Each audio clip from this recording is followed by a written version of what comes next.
Welcome to The Explainer. Today, we're going to dive into a really powerful idea from our source material that could totally change how you think about your own health. It suggests that you are the chief architect of your well-being, in a way you've probably never even considered. So, let's get right into it. So let's kick things off with a question that gets to the heart of a really common and, as our source suggests, kind of flawed way of looking at things. When you get sick or something feels off, what's your immediate thought? For a lot of us, it's what we could call the machine mindset. Something breaks down, we feel a pain, and we take it to an expert, a doctor, to get it fixed, almost like replacing a faulty part. We basically treat our bodies like they're cars that just need a trip to the mechanic every now and then. But here's where our source material says, hang on, that's the wrong analogy. A car is a static machine. It's made of fixed parts, and it only ever degrades over time. Your body, on the other hand, is a dynamic, living process. It's in a constant state of metabolism, this perpetual cycle of renewal known in Japanese as Shin-Chin Taisha. Think about it. A dent in your car door is never going to fix itself, ever. But when you get a cold, your body works like crazy to fight it off and rebuild. That feeling of getting a little bit better each day, that's your body actively reconstructing itself. That's a feat no machine could ever perform. Okay, so that brings up a really big question, right?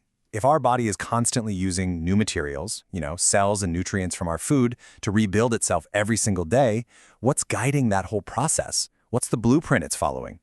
And this is where things get really fascinating. The source introduces this concept of the mind as the mold, or kokoro no igata.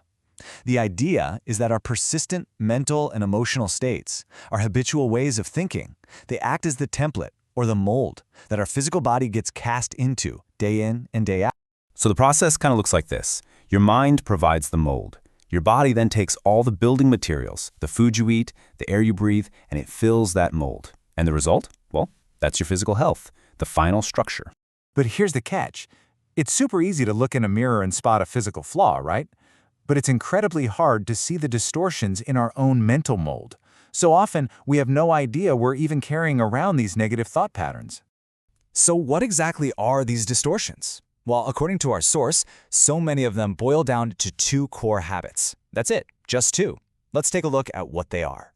The first one is a state of constant self-justification. It's that defensive little voice in our heads that's always insisting, "It's not my fault." The source suggests that when we live in this defensive state, we can actually, without even knowing it, block our body's amazing natural ability to heal itself. And this usually goes hand in hand with the second habit, blaming other people. When we're constantly pointing the finger, we create this state of chronic mental stress. And this isn't just a feeling, it has a direct physical consequence. It's known to release a flood of hormones, like cortisol, which over time can suppress our immune system. It literally shapes our body into a state that's more vulnerable to getting sick.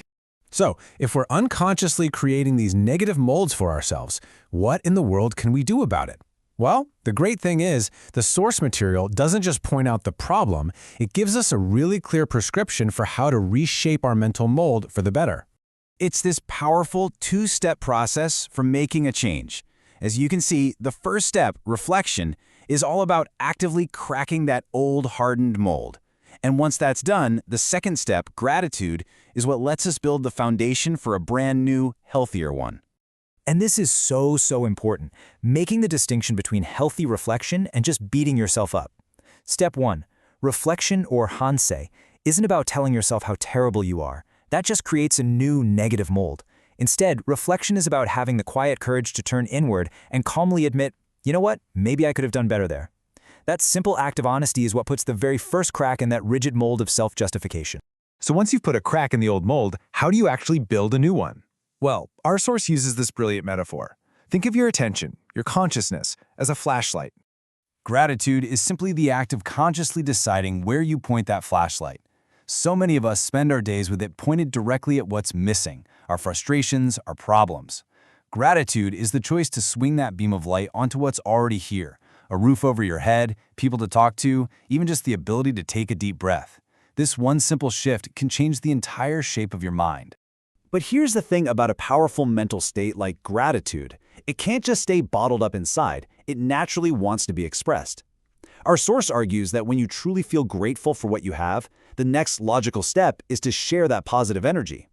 This is the final piece of the puzzle, turning your internal gratitude into external action. It's a concept called love in action, or I no kokoro. So let's just quickly walk through this whole 4-step journey one more time. First, you shift your whole perspective and stop seeing your body as a machine. It's a dynamic process. Second, you recognize that your own mind is the mold that's shaping that process. Third, you actively start to reshape that mold, using reflection to crack the old patterns and gratitude to build new ones. And finally, step 4, you solidify that new, positive mold by turning your inner change into real, concrete action that helps other people. All of this really shows us that we're not just passengers along for the ride in our bodies. We are the architects. So our final question is for you. The source talks a lot about removing the negative molds, but what about building positive ones? What kind of mental mold, maybe one of curiosity or calm or resilience, do you want to consciously start building for yourself starting today?